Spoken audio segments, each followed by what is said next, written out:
Hello అందరికీ welcome back to my YouTube channel. ఈరోజైతే నేను ఒక విషయం మీతో షేర్ చేసుకుందాం అనుకుంటున్నా. ఇది నా పర్సనల్ ఎక్స్పీరియన్స్ అన్నమాట. అవును, నేను బ్రెస్ట్ ఫీడింగ్ చేస్తూ కూడా చాలా వెయిట్ అయితే గెయిన్ అయ్యాను. అది ఎందుకంటే ఇంకా నేను చేసిన కొన్ని మిస్టేక్స్ వల్లనే ఇలా జరిగింది. టాపిక్లోకి వెళ్ళే ముందు ప్లీజ్ వీడియో కనుక నచ్చితే లైక్ చేసి షేర్ చేసి సబ్స్క్రైబ్ చేసుకోవడం అస్సలు మర్చిపోకండి ప్లీజ్. నేను ఫీడింగ్ చేస్తూ కూడా ఎందుకు బరువు పెరిగానంటే మెయిన్‌గా నాకొచ్చేసి థైరాయిడ్ ప్రాబ్లమ్ ఉంది. దాంతో పాటు పీసీఓఎస్ కూడా ఉంది. ఈ 2 ఉండటం వల్ల నేనైతే చాలా అంటే చాలా వెయిట్ గెయిన్ అయితే అయిపోయాను. మ్యారేజ్ కాకముందు నా వెయిట్ వచ్చేసి 40 అన్నమాట. 40 నుంచి ఇప్పుడైతే చాలా అంటే చాలా 63 వరకు వచ్చానంటే ఎంత వెయిట్ గెయిన్ అయ్యానో మీరే ఆలోచించండి ఒకసారి. చాలా అంటే చాలానే వెయిట్ గెయిన్ అయిపోయాను. అందరూ అంటూ ఉంటారు బ్రెస్ట్ ఫీడింగ్ ఇవ్వడం వల్ల చాలా తొందరగా ఆటోమేటిక్‌గా వెయిట్ అయితే తగ్గిపోతాము అని చెప్పేసి అందరూ అనుకుంటారు. అది చాలా మందికి జరుగుతుంది. కానీ నా విషయంలో అయితే అస్సలు అట్లా జరగలేదు. బ్రెస్ట్ ఫీడింగ్ వల్ల క్యాలరీస్ అయితే బర్న్ అవ్వచ్చు. 500 నుంచి 600 వరకు క్యాలరీస్ అయితే బర్న్ చేయగలదు. కానీ ఇంకా ఇంకా ఎక్కువ అంటే అంతకు మించి ఎక్కువ బర్న్ ఏం కావు. అంతేకాకుండా ఎక్కువ ఆకలేస్తూ ఉంటుందన్నమాట నాకు. బ్రెస్ట్ ఫీడింగ్ చేస్తే ఆకలి అయితే ఎక్కువగా ఉంటుంది. మరి అంత ఎక్కువ కాదు నాకైతే. కానీ నార్మల్‌గా తినేదానికంటే ఎక్కువగా ఆకలి అవుతూ ఉంటుంది. ఫీడింగ్ చేస్తాం కదా దానివల్ల అన్నమాట. చాలా అంటే చాలా ఆకలి అవుతుంది. ఇంకా దానివల్ల ఎక్కువ తినేస్తూ ఉంటామన్నమాట. ఏది కనిపిస్తే అది. ఒకవేళ ఆకలి లేకపోయినా కూడా తినాలనిపిస్తూ ఉంటుందన్నమాట. మనకి మైండ్ అయితే ఏంటంటే తినాలి తినాలి అని చెప్తూ ఉంటుంది. కానీ కడుపు అంటే అది కాదు, కళ్ళు మాత్రం మనకి కావాలి కావాలి తినాలి అనిపిస్తూ ఉంటుంది. ఇంకా తిన్నా కూడా ఫుల్ అయిపోయినట్టు అనిపిస్తుంది. కానీ ఇంకా ఏమన్నా తిందాం టైం పాస్ కోసమైనా అట్లా అనిపించేసి నేనైతే ఎక్కువ తింటూనే ఉంటానన్నమాట. ఎందుకంటే ఇంట్లో ఉండి ఉండి ఏమన్నా తినాలి అనిపిస్తూ ఉంటుందన్నమాట. బయటికెళ్తే అంత ఎక్కువ తినము కదా.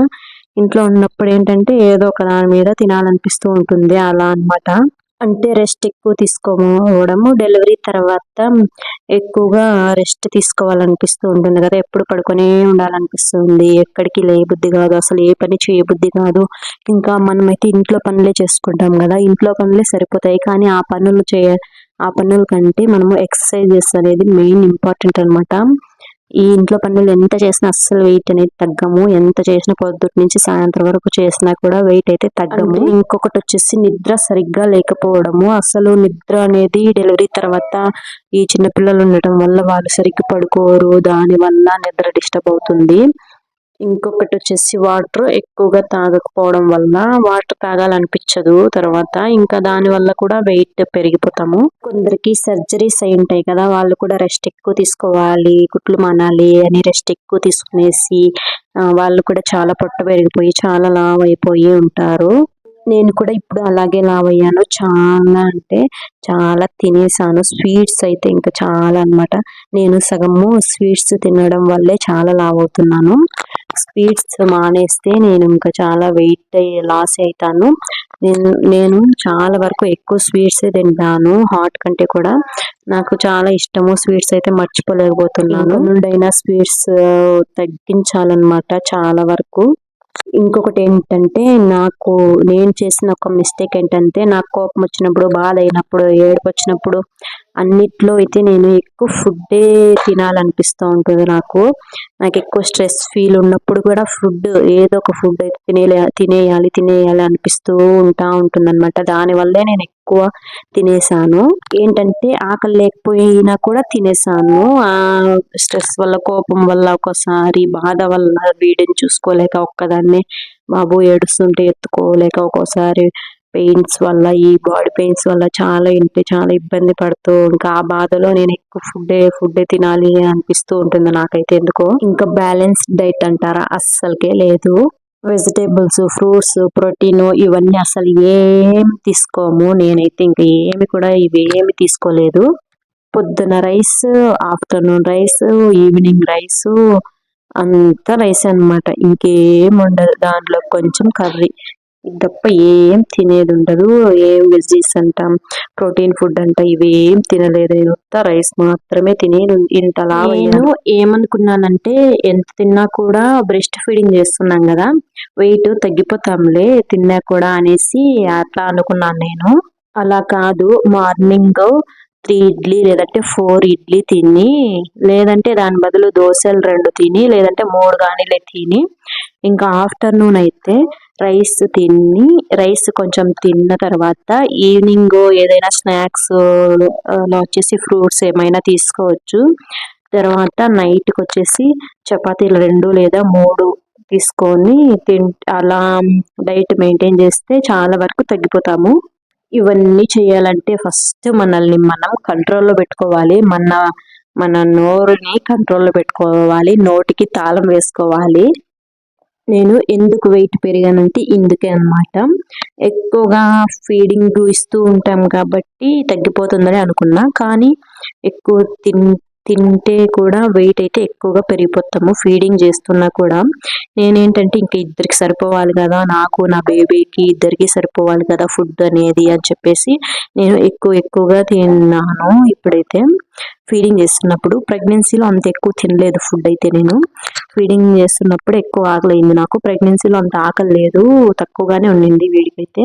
అంతేకాకుండా 3 పూటల రైస్ తినడం వల్ల ఇంకా ఎక్కువ లావు అయిపోయాము. దాంతో పాటు నాకు థైరాయిడ్, PCOS ఉంది కాబట్టి అదొకటి. ఇంకా దీనివల్ల ఇన్ని ప్రాబ్లమ్స్ వల్ల వెయిట్ అయితే గెయిన్ అయిపోయాను. వీటన్నిటికీ సొల్యూషన్ ఏంటంటే వెయిట్ అయితే తగ్గాలి. బరువు తగ్గితేనే కొంచెం ఇవన్నీ కంట్రోల్లో ఉంటాయి. డెలివరీ తర్వాత నేను చేసిన మిస్టేక్స్ అయితే మీరు ఎవరు చేయకండి. ఫస్ట్ అయితే ఫుడ్ అయితే కంట్రోల్లో పెట్టుకోండి. హెల్దీ ఫుడ్ తినండి, అట్లనే కొంచెం తక్కువ తినండి. రోజు తినేదానికంటే 2-3 ముద్దలు కొంచెం తక్కువే తినండి. ఇంకొకటి మెయిన్ ఇంపార్టెంట్, ఇది చాలా ఇంపార్టెంట్, ఫిజికల్ యాక్టివిటీ లేకపోవడము. ఇది మాత్రం లేకపోతే ఇంకా అసలు మనం దేనికి పనికిరాం అనమాట. ఇప్పుడు నా పరిస్థితి అదే.